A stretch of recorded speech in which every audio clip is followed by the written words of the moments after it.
Quero agradecer ao pastor Arnaldo, Jesus também, Rodrigo, os demais obreiros, Val, Senésio, Marco, todos os obreiros. Sinceramente, eu vim hoje apenas para acompanhar as minhas irmãs. Sei que aqui há homens de Deus, pessoas até mais qualificadas do que eu, mas aprove ao Senhor, que fosse nos dada a oportunidade.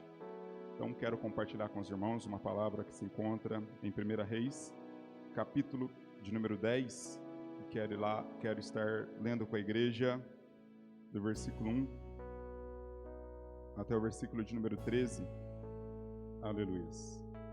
Eu vou estar lendo, os irmãos acompanhem vossas Bíblias. E ouvindo a rainha de Sabá a fama de Salomão acerca do nome do Senhor, veio prová-lo por enigmas. E veio a Jerusalém com muito grande exército, com camelos carregados de especiarias e muitíssimo ouro e pedras preciosas. E veio a Salomão e disse-lhe tudo quanto tinha no seu coração. Irmãos, aqui temos a história a respeito desta rainha, que é denominada como Rainha de Sabá.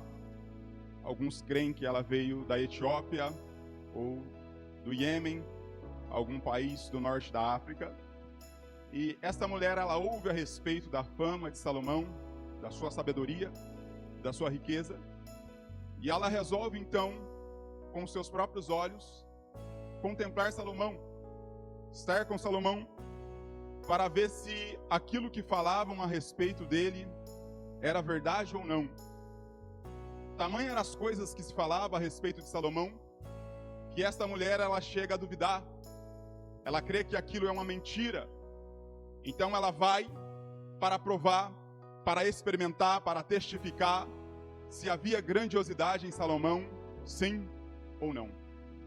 E nós vamos ver que quando esta rainha chega e ela é recepcionada por Salomão, Salomão a recebe da melhor maneira possível. Salomão a atende, Salomão responde às suas perguntas, e aquela mulher, ela fica maravilhada.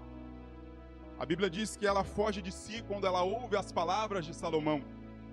Ela se assenta à mesa com Salomão, ela come com Salomão, e nós vamos ver como uma forma de gratificação, ela traz muitos presentes para Salomão, presentes que Salomão jamais havia recebido de um outro alguém ou de um outro rei. E nós vamos ver que, como resposta àquele ato, Salomão leva esta mulher à casa do tesouro, aonde ficava depositada os seus tesouros, as suas conquistas, e Salomão deixa aquela mulher tomar para si tudo aquilo que lhe agradasse. Quando nós olhamos esta história e começamos então a ver algumas aplicações espirituais, nós vamos entender que aqui é uma tipologia para nós. Salomão aqui, ele representa o Pai. Salomão aqui, ele representa Deus. Salomão aqui, ele representa o nosso Senhor Jesus.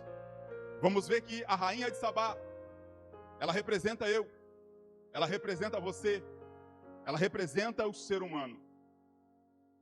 Nós vamos ver que esta mulher, como disse anteriormente, ela ouve falar a respeito de Salomão, mas ela não tinha certeza daquilo que se ouvia de Salomão até o dia em que ela esteve com Salomão. E não é diferente conosco. Quando nós ainda não tínhamos a fé, muito se falava a respeito de Jesus.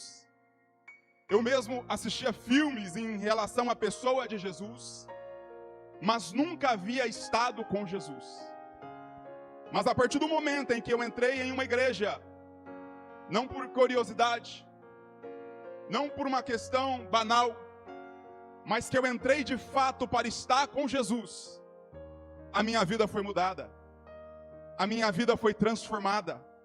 Porque é impossível estar aos pés de Jesus, é impossível estar com Jesus e não ver nada diferente, não ser impactado por Ele, não ser tocado por Ele, não ser mudado por Ele. E se você veio aqui esta noite e não veio para estar com Jesus, eu quero dizer para você que você está perdendo seu tempo. Porque aquele que entra aqui e não busca tocar em Jesus, não busca estar com Jesus, não busca falar com Jesus, vai voltar da mesma maneira. Mas se de fato você está aqui por Jesus, para tocar em Jesus, para falar com Jesus, pode ter certeza que Ele já te viu. Pode ter certeza que algo vai mudar. Pode ter certeza que algo vai acontecer. Porque Jesus muda vidas. Não há ninguém que cruzou o caminho de Jesus que voltou da mesma maneira, que voltou da mesma forma. Até o filho da viúva de Naim, que estava morto, quando ele cruza o caminho de Jesus, ele ressuscita. Porque Jesus é vida, Jesus é paz, Jesus é saúde, Jesus é alegria. E não há nada melhor do que estar na presença de Jesus Cristo. Então ela veio para experimentar Jesus. E nós vamos ver, irmãos, que quando ela chega, ela vai então para a sala de Salomão. Ela vai para a sala do trono de Salomão, aonde o rei recebia os seus ilustres convidados, aonde as pessoas mais dignas entravam na presença do rei. Quando você lê o livro de Esther, você vai ver que Esther, mesmo sendo esposa do rei, ela teve que jejuar, ela teve que se vestir, ela teve que se preparar, para que ela tivesse a oportunidade de entrar na sala do trono do rei. E se ela não tivesse a autorização, ela era digna de morte. Mas vamos ver que quando ela se apronta e se achega, o rei estende o seu cetro. E ela tem liberdade para entrar. Nós vamos entender que o nosso Cristo, o nosso Deus, Ele também tem uma sala do trono, aonde Ele recebe os seus convidados, aonde Ele recebe aqueles que o buscam. Em Apocalipse capítulo 4, a partir do verso 1, a Bíblia vai dizer que João está tendo uma visão, e ele diz assim: eis que eu ouvi uma voz do alto, dos céus, que me disse: sobe aqui. E a Bíblia diz que ele sobe, e ele diz: e eis que eu olhei e vi uma porta aberta, e um que estava assentado sobre o trono. João, ele vê a sala do trono de Deus. E ele não apenas vê a sala do trono de Deus, ele entra. E quando ele entra, ele ouve coisas extraordinárias. Ele vê coisas extraordinárias. Se você vem na igreja, se você vem no culto, se você vem talvez disperso, olhando a roupa que ciclano, fulano está, se você vem para reparar alguma coisa, se você vem porque não tem nada para fazer em casa, você está perdendo seu tempo. Se você vem aqui e não entra na sala do trono, você perdeu o culto. A sala do trono está aqui. A presença de Deus está aqui. É o lugar da intimidade. É o lugar onde a gente fala com Ele e Ele fala com a gente. É o lugar apenas onde os íntimos, aqueles que têm autorização para entrar, entra. E eu tenho uma boa notícia, porque todo aquele que é lavado e remido no sangue do Cordeiro, agora foi-lhe dado o direito de ser chamado filho de Deus. O véu que fazia a separação entre o homem e Deus foi rasgado. E agora em Cristo Jesus, por Jesus e com Jesus, nós temos graça, nós temos intimidade para se achegar à presença do Pai e falar com Ele face a face. E estar com Ele, e tocar nele, e experimentar Ele. A Bíblia diz que a rainha de Sabá, ela fala tudo quanto ela tinha no seu coração. E talvez esse é o problema de muitos crentes, de muitas pessoas. Porque às vezes elas perdem a oportunidade. Elas estão cheias de problema. Elas estão cheias de angústia. Elas estão cheias de incerteza. E ao invés de entrar na sala do trono, ela vai falar com uma pessoa que nem é crente. Ela vai buscar conselhos em lugar errado. Ela vai buscar esta resposta em lugares que não convém. Mas aquele que entra diante do rei e deixa tudo que está no seu coração diante do rei, tem resposta. Quero dizer para você nesta noite, eu não sei como você entrou aqui, como você chegou aqui, Mas eu quero dizer para você que se você deixar tudo que está no teu coração diante do rei, você não sairá daqui sem resposta. A Bíblia diz: clama a mim, que responder-te-ei coisas grandes e firmes que não sabe. O salmista vai dizer que no dia da angústia dele, ele clamou, e o Senhor o respondeu. Quando nós clamamos, Deus responde. Então você está esperando o quê? Você está sofrendo, você está padecendo, você não sabe qual caminho tomar, e a porta está aberta para você, o rei está disponível para você, mas você não ora, mas você não busca nele, mas você não se refugia nele. Mas Deus nesta noite, por esta palavra, está dizendo para você: ei, entra na sala do trono, derrama o teu coração na presença de Deus, coloque a tua causa na presença de Deus, que a resposta virá. Quando Senaqueribe envia cartas de ameaça ao rei Ezequias, a Bíblia diz que o rei Ezequias, ele toma aquelas cartas, e ele não vai para um salão de festa, ele não vai buscar os homens sábios, mas ele vai para a presença de Deus, e ele lê aquela carta diante de Deus, e ele diz: Deus, olha aqui o que ele está dizendo, olha aqui o que ele está falando. Ele não está falando apenas do teu povo, ele está falando também de ti. E ele apresenta diante de Deus, ele derrama o seu coração diante de Deus, e Deus traz resposta. Muitas das vezes você não tem resposta, é porque você não clama, é porque você não busca, é porque você não ousa entrar na sala do trono, falar com o seu pai na intimidade. Nós vivemos em um período onde a oração é escassa, onde há pouca oração, onde há pouca entrega, onde nós temos buscado muito pouco a presença de Deus e estado muito pouco tempo com Deus. Mas quando a igreja resolve orar, quando a igreja resolve buscar, quando a igreja entra na presença de Deus e entrega o seu problema diante de Deus e derrama o seu coração diante de Deus, Deus se coloca de pé e responde. Orabassuri andalás. Nós falamos com tantas pessoas, nós falamos dos nossos problemas para tantas pessoas e muitas vezes não falamos para Deus. A Bíblia diz que Salomão respondeu para aquela mulher tudo quanto ela perguntou. Não houve uma pergunta dela, não houve uma causa dela que não fosse respondida. Todos os enigmas, todas as perguntas que ela fez para o rei respondeu. Não há nada que o nosso Deus não possa responder. Não há oração que o nosso Deus não possa responder. Não há coisa alguma que o nosso Deus não possa fazer. Nós não servimos aos deuses estranhos, nós servimos o Deus vivo, o Deus que criou os céus e a terra. Nós servimos ao Deus Todo-Poderoso. É este Deus que você serve, é este Deus que você deve buscar, é a este Deus que você deve derramar toda a sua alma e todo o seu coração. Então ela entra na sala do trono, e ela fala com o rei, e o rei fala com ela, e ela fica perplexa. A Bíblia diz que ela fica fora de si, porque é assim, irmãos, quando Deus fala conosco, é diferente, a gente fica fora de si, porque Ele traz respostas que nós não esperamos.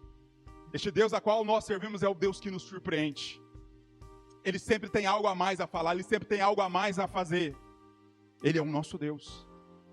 A Bíblia diz agora que esta mulher, ela vai então para a mesa do rei, e ela come da mesa do rei,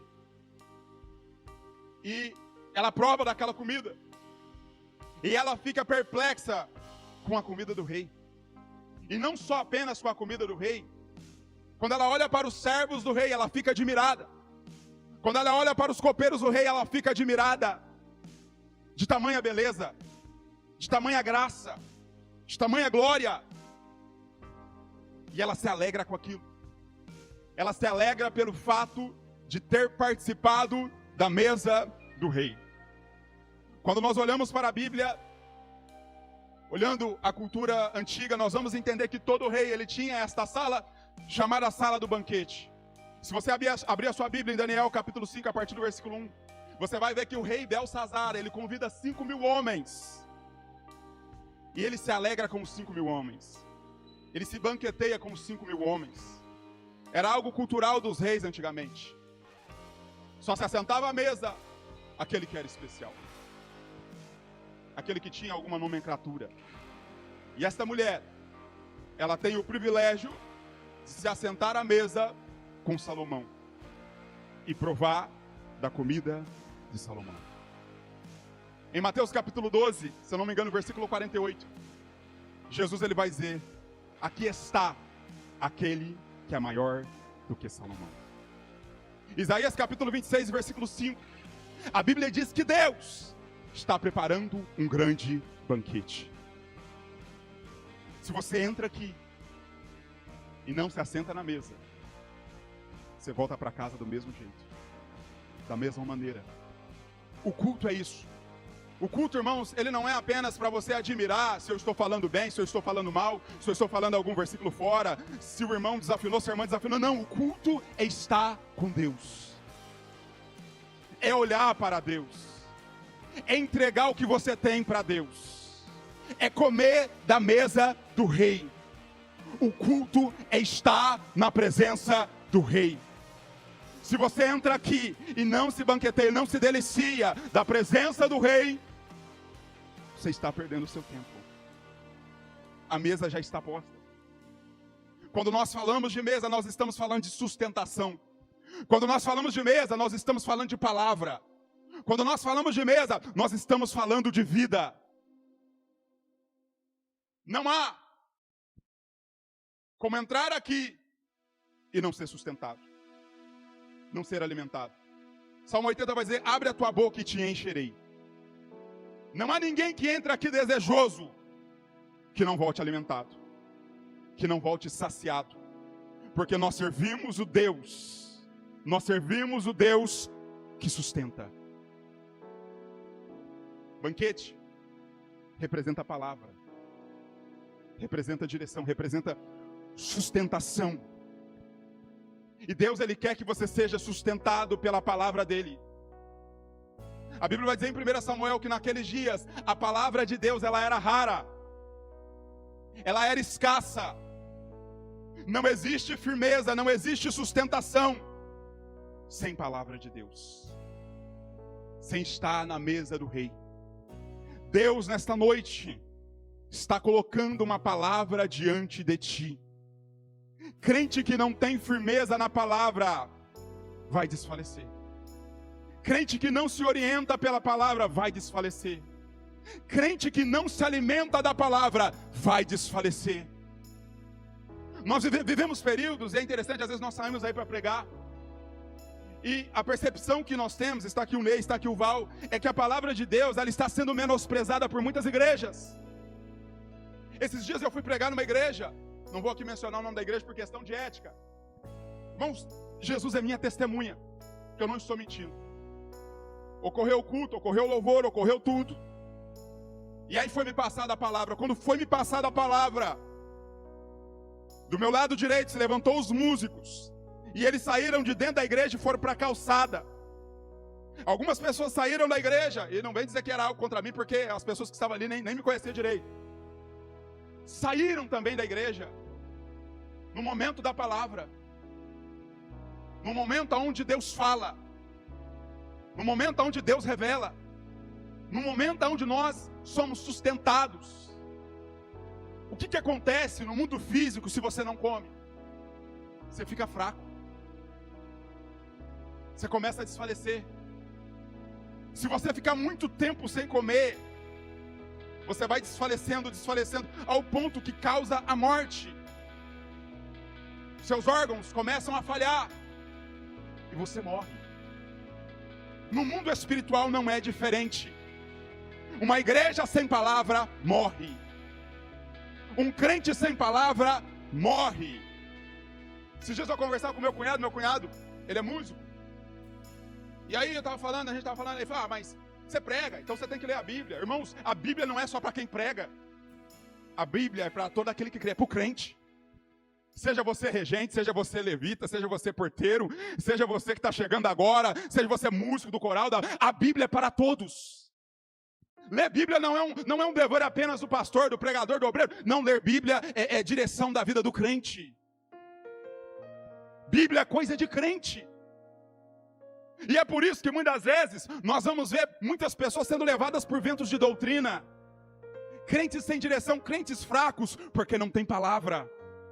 Entram aqui, mas não sentam na mesa do banquete. Não comem da palavra. Não se sustentam da palavra. Não se orientam pela palavra. Vai negociar, negocia fora da palavra. Vai casar, casa fora da palavra. Vai fazer qualquer coisa, faz fora da palavra. Não, nós que somos crentes, nós nos alimentamos da palavra, nos pautamos na palavra e vivemos pela palavra. Nós somos sustentados pela palavra de Deus. Como purificará o mancebo o seu caminho? Observando conforme a sua palavra. Jesus é a palavra. É através da sua palavra e por meio da sua palavra que ele revela quem ele é. Que ele revela a sua vontade. Esses dias uma jovem que foi buscar orientação de namoro. E aí, irmãos, eu vou orar para ver se é de Deus. E a pessoa não era crente. Pessoa bem mundana. E aí eu conversando com um obreiro, eu disse, mas isso não tem que orar. Já está na palavra. Deus já falou, é jugo desigual. É luz com trevas. Então muitas vezes a gente se perde por não buscar orientação na palavra. Mas quando nós estamos na palavra e buscamos orientação na palavra e damos ouvido à palavra, é diferente. Deus honra. Deus nos sustenta. Deus nos alimenta. Deus nos direciona. A maioria das vezes, ou melhor, todas as vezes que nós falhamos, é porque nós nos esquecemos de buscar orientação na palavra. E essa mulher, quando ela olha para a mesa do rei e ela come desta comida, ela fica perplexa. Porque nada é comparado com a palavra de Deus. Ela é pura, ela é viva, ela é eficaz, ela é escudo para a nossa vida, ela é tudo. A palavra de Deus é tudo.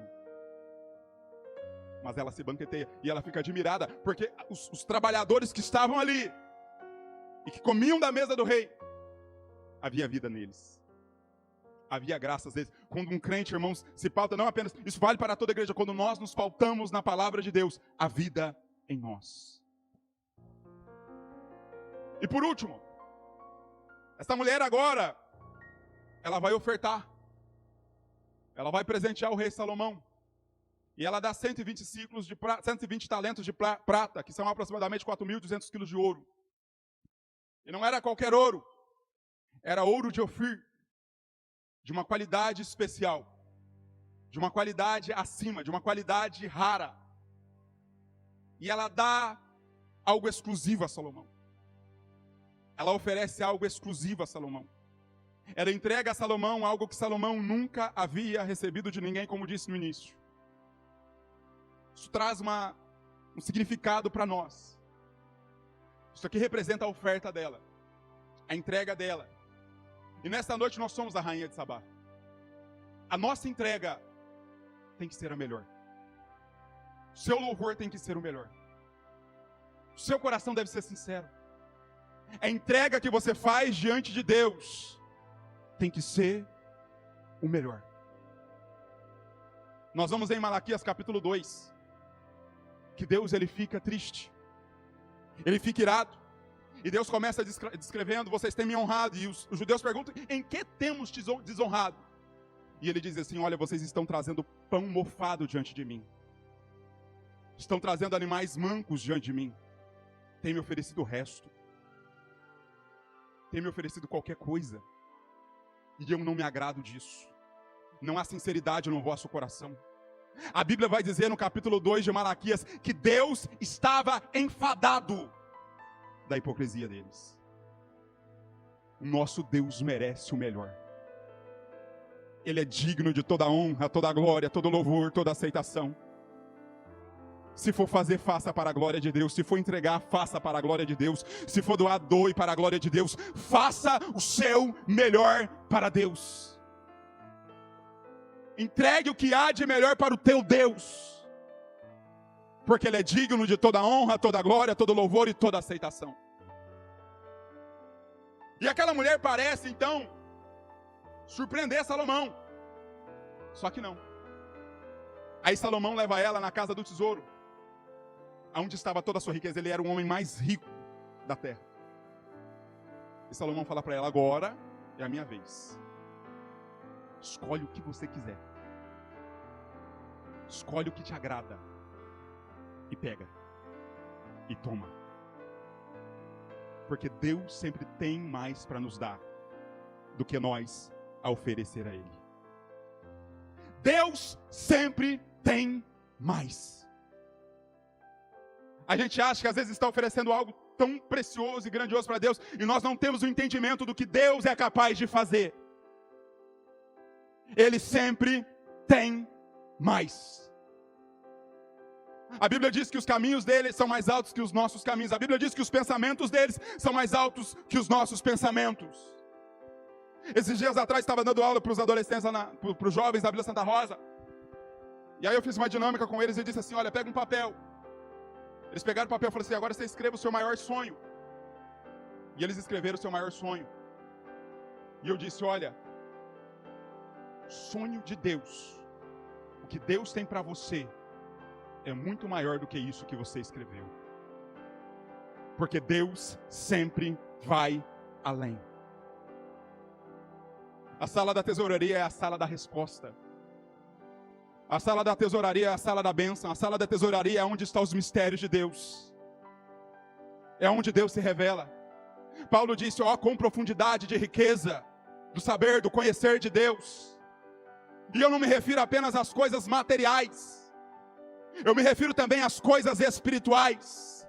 O nosso Deus é um Deus de profundidade. O nosso Deus é um Deus de grandiosidade. E quando nós entregamos para Ele, Ele entrega de volta para nós. Olha o que Deus faz com Ana. Ana entrega a Samuel. Quando você lê o capítulo 2, a Bíblia diz que Deus abençoou o ventre de Ana. E ela tem mais filhos. Então Deus sempre tem muito mais a fazer do que você a entregar. Então entrega o teu caminho ao Senhor, confia nele, e Ele tudo fará. Nós vivemos em um tempo onde as pessoas têm desconfiado de Deus, têm medo de Deus, de entregar para Deus, de confiar em Deus. Nós servimos ao Deus dos céus. Para encerrar aqui, que eu não quero me estender, quero fazer a oração.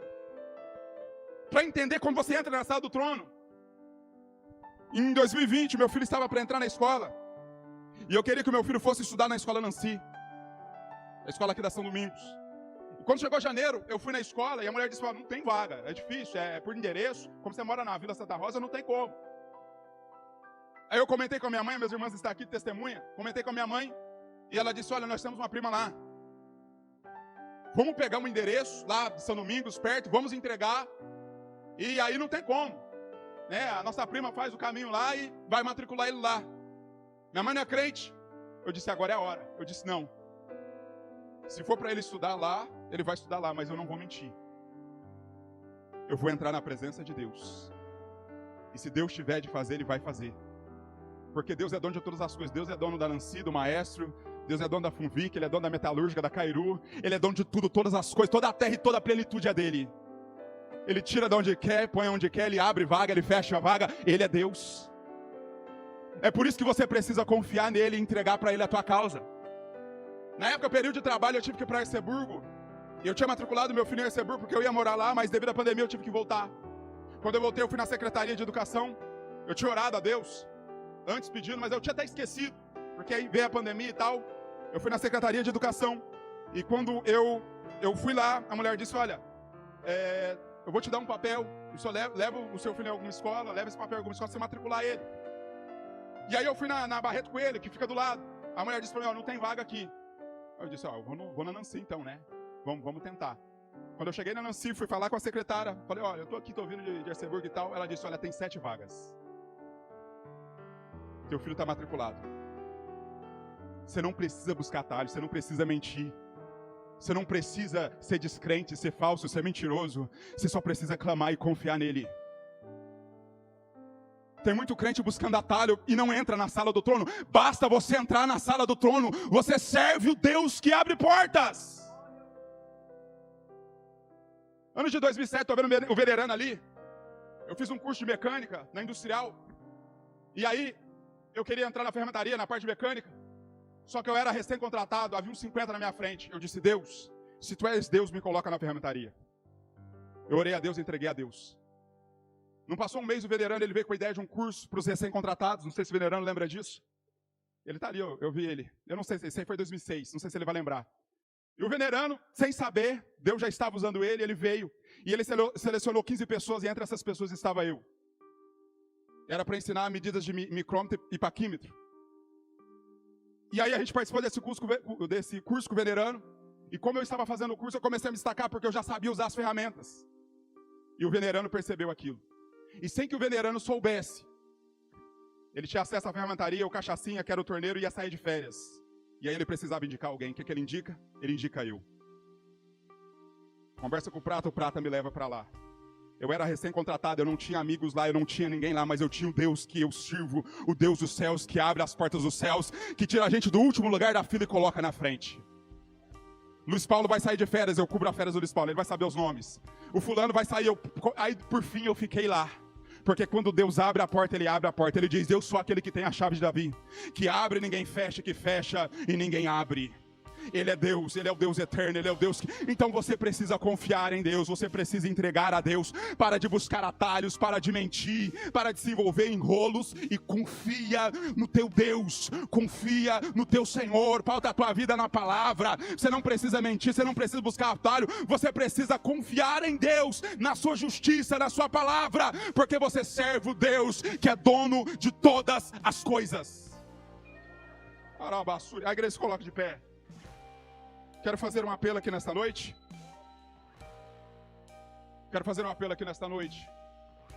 Você que quer servir a Jesus como seu único e suficiente Salvador. Você que estava afastado, desviado dos caminhos do Senhor. Eu faço convite para você se chegar aqui à frente agora.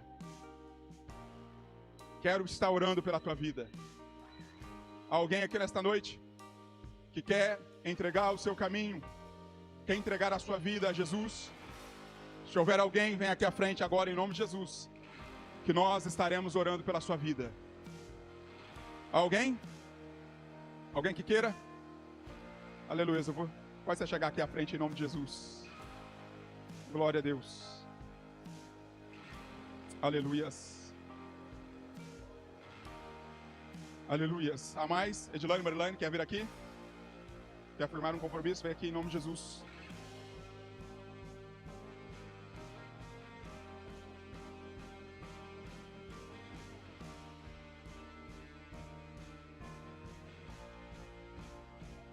Irmãos, vamos estar orando ao Senhor. A Bíblia diz que quando um pecador se arrepende, há alegria nos céus. Os anjos se alegram nos céus. Vamos estar orando. Soberano Deus e eterno Pai. Em nome do seu amado Filho Jesus de Nazaré, Pai, apresentamos estas vidas que aqui estão. Em nome de Jesus, Deus, o Senhor é aquele que conhece os corações, as mentes, as vidas. O Senhor é o Deus, Pai, que conhece todas as coisas. Eu peço a Ti, Pai, em nome de Jesus, que o Senhor venha agora, Pai. Está recebendo essas vidas, Pai, no Teu seio.